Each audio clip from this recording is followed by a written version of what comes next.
ሰኔ 2 2018 ዓ.ም ዕለተ ማክሰኞ። ሰላም ጤና ይስጥልን የተከበራችሁ ተመልካቾቻችን፣ ከናሁ ቴሌቪዥን የሀገር ውስጥና የባህር ማዶ ዜናዎቻችን ወደ እናንተ የሚደርሱበት ጊዜው አሁን ነው። ከዜናዎቹ ጋር ዳና ታደሰ አብራችሁ ቆይታ አደርጋለሁ። አብራችሁን ሁኑ።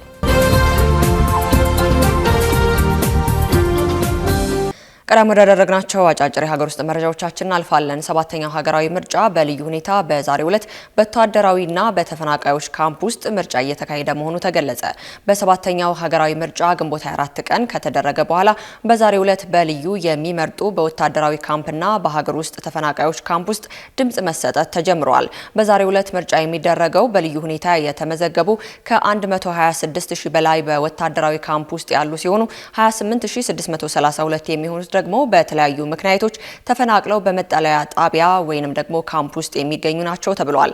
ቦርዱ ከዚህ ቀደም ባሳወቀው መሰረት ተፈናቃዮችና ወታደራዊ ካምፕ አካባቢ በሚደረጉ ምርጫዎች በፍጥነት ተቀላጥፈው መቅረብ የሚችሉበትን ውጤታማ መሆናቸውንም መግለጹ ይታወሳል። ሰባተኛው ጠቅላላ ምርጫ ከ54 ሚሊዮን በላይ መራጮች የተመዘገቡ ሲሆን የምርጫው ቀን ይፋ ከተደረገ የመጀመሪያ ሪፖርት ላይ 40 ሚሊዮን የሚሆኑት እንደመረጡ ቦርዱ ይፋ ማድረጉም የሚታወስ ነው።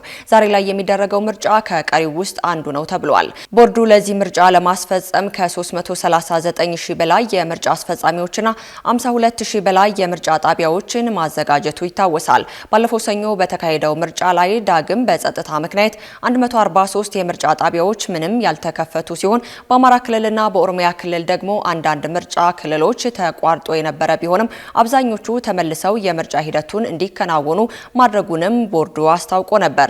ምርጫ ቦርድ አሁን ላይ ከምርጫ ክልል ጽህፈት ቤት ወደ ቦርድ ማዕከል በመምጣት ላይ ያሉ ውጤቶችን የማረጋገጥና የኦዲት ግኝት ያለባቸውን ውጤቶችን የመመርመር ስራ እየሰራ መሆኑንም አስታውቋል። በተጨማሪም የተረጋገጡ ውጤቶችን ወደ መረጃ ተቋም እያስገባ መሆኑን ገልጾ በፖለቲካ ፓርቲዎችና በግል እጩዎች የቀረቡ አቤቱታዎችን ለመፍታት በህግ አግባብ ጉባኤ አማካኝነት የማዘጋጀትና ምስክር የማሰማት ስራ ላይ ነኝ ብሏል።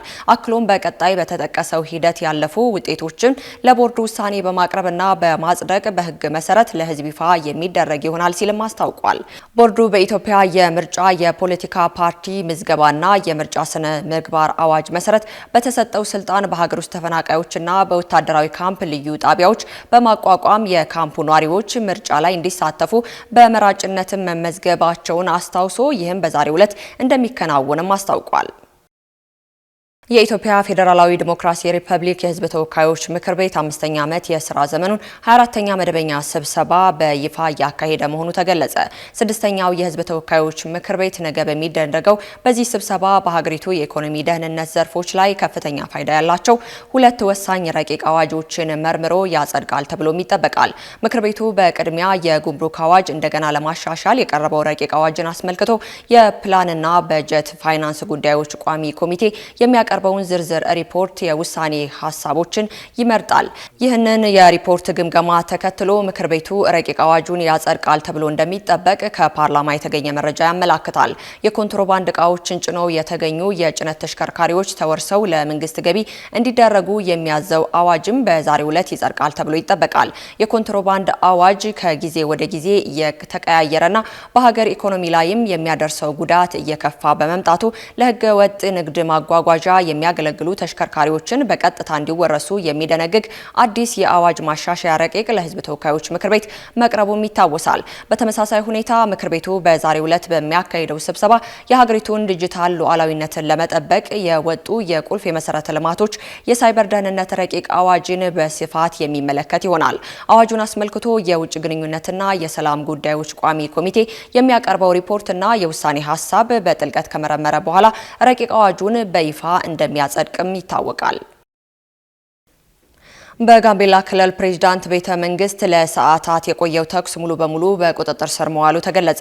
የጋምቤላ ክልል መንግስት በከተማዋ ተከስቶ በነበረው ተኩስ ዙሪያ በሰጠው መግለጫ ሁኔታው ሙሉ በሙሉ በቁጥጥር ስር መዋሉን ገልጿል። በትናንትናው ዕለት ማምሻውን በጋምቤላ ከተማ ውስጥ በአንድ የፌዴራል ፖሊስ አባል አማካኝነት ያልተጠበቀ የተኩስ ክስተት መፈጠሩን የጋምቤላ ክልል መንግስት በሰጠው ወቅታዊ መግለጫ ላይ አስታውቋል። ክስተቱ ከተፈጠረ በኋላ የክልሉና የፌዴራል ጸጥታ አካላት በቅንጅት በመንቀሳቀስ ሁኔታውን ወደ ከፋ ደረጃ እንዳይሸጋገር ፈጣንና ተገቢውን እንቅስቃሴ ማድረጋቸውን ክልሉ ገልጿል። በዚህ ሁኔታ የማረጋጋት ሂደት ውስጥም የተኩስ ልውውጥ መኖሩ የተገለጸ ሲሆን በአሁኑ ሰዓት ግን በተደረገው የተቀናጀ የጸጥታ ስራ ውጥረቱ ሙሉ በሙሉ እንዲረግብ ማድረግ መቻሉም ተረጋግጧል። በአሁኑ ወቅትም በአካባቢ ያለው የጸጥታ ሁኔታ በቁጥጥር ስር ውሎ ወደ መደበኛ እንቅስቃሴ መመለሱን የጠቆመው መግለጫው በመሆኑም ህብረተሰቡ በማንኛውም አይነት ወሬ ያልተረጋገጠ መረጃ ወይንም ደግሞ አሉባልታ ሳይደናገጥ የዕለት ተዕለት ስራውንና የማህበራዊ እንቅስቃሴዎችን በተለመደ ሁኔታ እንዲቀጥልም ጥሪ አቅርበዋል። የጸጥታ አካላቱ በአካባቢው የሚያስፈልገውን የጥበቃና የክትትል ስራ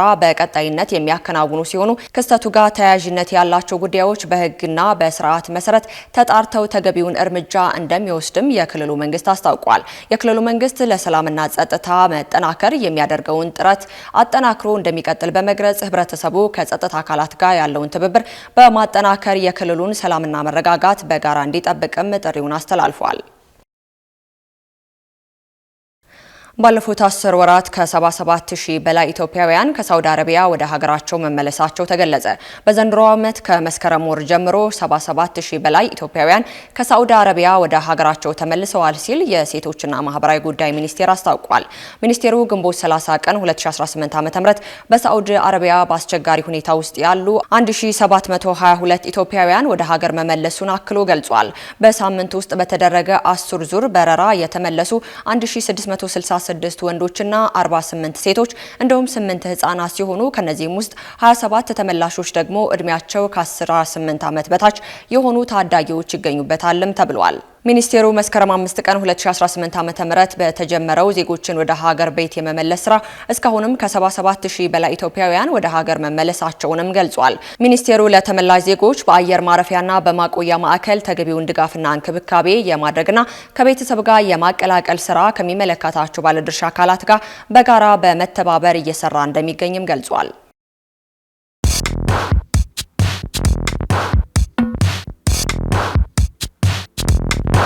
የማድረስ አገልግሎት የወደፊት ዕጣ ፈንታ እዚህ ደርሷል። በትሩዝ የታገዘም ትሩዝ ዴሊቨሪን እናስተዋውቆ። የኛ 100% የኤሌክትሪክ ሞተሮች ለአካባቢ ተስማሚ ብቻ አይደሉም፣ ፈጣን፣ ጸጥተኛና አስተማማኝም ናቸው። ያለምንም ጫጫታ፣ ያለምንም ጭስ የእርስዎ ጥቅል በሰዓቱ ይደርሳል። በቀጥታ ክትትል ላይፍ ትራኪንግ ሁሉንም ነገር ይቆጣጠሩ። ጥቅሎ እስከ ደጃፎ ድረስ ያለውን እንቅስቃሴ በቀጥታ ይመልከቱ። ደህንነት ቅድሚያ የምንሰጠው ጉዳይ ነው። በእኛ የተቀባይ ማረጋገጫ ሪሲቨር ኮንፈርሜሽን ዘዴ ጥቅሎ በትክክለኛው እጅ መግባቱ እናረጋግጣለን። እርስዎ ያረጋግጣሉ፣ እኛም እናስረክባለን። እገዛ ይፈልጋሉ? ቡድናችን ሁልጊዜ በ8194 ዝግጁ ነው። ትሩዝ ዴሊቨሪ ለአካባቢ ተስማሚ፣ ደህንነቱ የተጠበቀና የቀጥታ ክትትል ያለው። ዛሬውኑ በ8194 ይደውሉ። ቀጥለናል። ከውጭ ወዳገኘናቸው መረጃዎቻችን እናልፋለን። በቦኮ ሃራም ታጣቂዎች ተይዘው የነበሩ ከ300 በላይ ንጹሃን ታጋቾች መለቀቃቸው ተገለጸ። በናይጄሪያ ሰሜናዊ ምዕራብ ቦራና ግዛት ውስጥ በቦኮ ሃራም ጂሃዲስቶች የታፈኑ ቢያንስ ከ360 ታጋቾች ራቅ ካለ ተራራማ መሸሸጊያ በሀገሪቱ መንግስት ወታደራዊ እገዛ መለቀቃቸው ተገልጿል። ታጋቾቹ የተለቀቁበት ሁኔታ ብዙዎችን ያስገረመ መሆኑን ቢቢሲ በዘገባው አስነብቧል። የናይጄሪያ ጦር ኃይል በቅድሚያ የተመራ ታይቶ የማይታወቅ ሳምንታትን የፈጀ ኦፕሬሽን በማድረግ ታጋቾቹን ከቦኮ ሃራም ታጣቂዎች ነፃ ማውጣቱን ገልጿል። በሌላ በኩል በቦሮኖ ግዛት ወጣቶች ኢኖቬሽን የተሰኘ አካባቢ ቡድን ያለምንም ቅድመ ሁኔታ የተፈቱትን ሰዎች ድጋፍ እንደሚያደርግም አስታውቋል። ከቅርብ ዓመታት ወዲህ በናይጄሪያ ውስጥ በታጣቂ ቡድኖች የሚፈጸሙ የጅምላ አፈናዎች የተለመዱ ሆነዋል። የቦኮ ሃራም አሸባሪ የጅምላ እገታዎችን በመፈጸም ታጋቾችን ለማስለቀቅ ከፍተኛ ገንዘብ እንደሚጠይቅም በተደጋጋሚ የወጡ መረጃዎች ይጠቁማሉ። ቦኮ ሃራም እንደ አውሮፓውያን አቆጣጠር ከ2014 በናይጄሪያ በቺካን መንደር ከ200 የሚበልጡ ሴት ተማሪዎችን ማገቱ ይታወሳል። ከነዚህም ውስጥ 90 ያህሉ ሴት ተማሪዎች የገቡበት አልታወቀም። በወቅቱ ቡድኑ ምርኮኞችን ለወሲባዊ ባርነት፣ የቤት ውስጥ አገልጋይነት ወይንም ደግሞ እንደ አጥፍቶ ጠፊ ይጠቀምባቸው እንደነበረም ተገልጿል። በናይጄሪያ የሚገኙ የተለያዩ የሽብር ቡድኖች እንደ ትምህርት ቤቶች፣ አብያተ ክርስቲያናት፣ መስጊዳና ራቅ ያሉ መንደሮች ሰላማዊ ሰዎችን ኢላማ ላይ በማተኮር ገንዘብ ለማሰባሰብ ጠለፋን ይጠቀማሉ። ይህ ተጨማሪ የገቢ ምንጭ በመሆኑ የሽብር ቡድኑ በፋይናንስ እንዲጠናከር አስችሎታል ነው የተባለው። በመጨረሻም በኬንያ መንግስት ላይ ሌላ ተቃውሞ መቀስቀሱ ተገለጸ።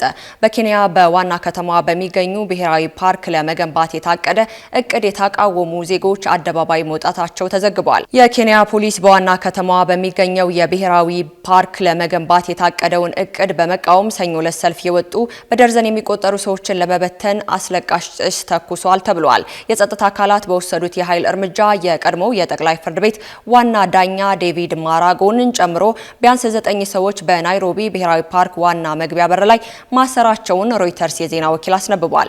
የኬንያ የዱር እንስሳት ጥበቃ ባለስልጣን በዋና ከተማዋ ውስጥ የሚገኙ ብቸኛ የአፍሪካ የዱር እንስሳት መጠለያ በሆነው በዚህ ስፍራ ላይ የሚገኙ የእንስሳቶችን መንከባከብ ለማስፋፋት ያለመ ነው በማለት ለፕሮጀክቶቹ መከላከያዎችን አቅርበዋል። መፈክሮቹን ይዘው የወጡት ተቃዋሚዎች ግን ከ1000 በላይ ለሚሆኑ ተሽከርካሪዎች የሚሆኑ የመኪና ማቆያ ቦታዎችን የሚያካትት ይኸው ፕሮጀክት እቅዱ በኬንያ ጥበቃ ከሚደረግላቸው አንዱ የሆነውን ቦታ የሚሻማ ነው ሲሉ ገልጸዋል።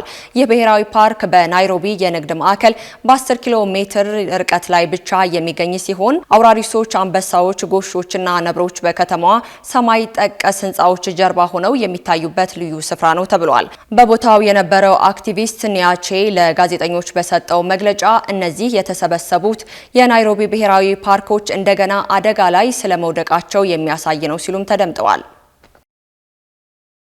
ካሽጎ በየትኛውም ዓለም ሆነው በማንኛውም ሰዓት ለወገኑ የሚደርሱበት ፈጣን የገንዘብ መላኪያ ተከፈተሎ። ማስተርና ቪዛ ካርዶን በመጠቀም ከ5 እስከ 20 ዶላር የሚልኩበት አዲስ የገንዘብ መላኪያ መንገድ። ካሽጎን ለየት የሚያደርገው የትኛውም የገንዘብ ዝውውር በፍጥነት አገልግሎት ከመስጠቱም ባሻገር ለማንኛውም አገልግሎት ምንም አይነት ክፍያ አለመጠየቁ ነው። በሀገራችን ታሪክ ገንዘብን ከውጪ ወደ ሀገር ቤት በማስተላለፍ በመተግበሪያ መልክ አገልግሎት መስጠት የጀመረው የመጀመሪያው ሀገር በቀል የገንዘብ መላኪያ ዘዴ ካሽጎ ከ4500 በላይ ባሉ የባንክ ቅርንጫፎች አገልግሎት እየሰጠ ይገኛል። ገንዘቦን በሰኮንዶች ልዩነት ውስጥ ይፈልጉ በአካውንቶ ወይንም በእጆ ቆጥረው የሚወስዱበት ልዩ ዘዴ። በቅርቡ ሁሉንም ኢትዮጵያዊ ባለቤት ለማድረግ ጉዞ የጀመረው ካሽጎ ዛሬውኑ መተግበሪያውን በስልኮ ላይ በመጫን የአገልግሎቱ ተጠቃሚ ሆኖ። ፍጥነት መለያችን፣ ኢትዮጵያን መክፈቻችን፣ ካሽጎ ነው መላኪያችን። ካሽጎ የአዲሱ ትውልድ ብራንድ። ከናሁ ቴሌቪዥን ለሰዓቱ ያዝንላችሁ መረጃዎቻችን እስካሁን ይመስሉ ነበር። ከዜናዎቹ ወልዳና ታደሰ አብራችሁ ቆይታ አደረኩኝ። መልካም ቀን።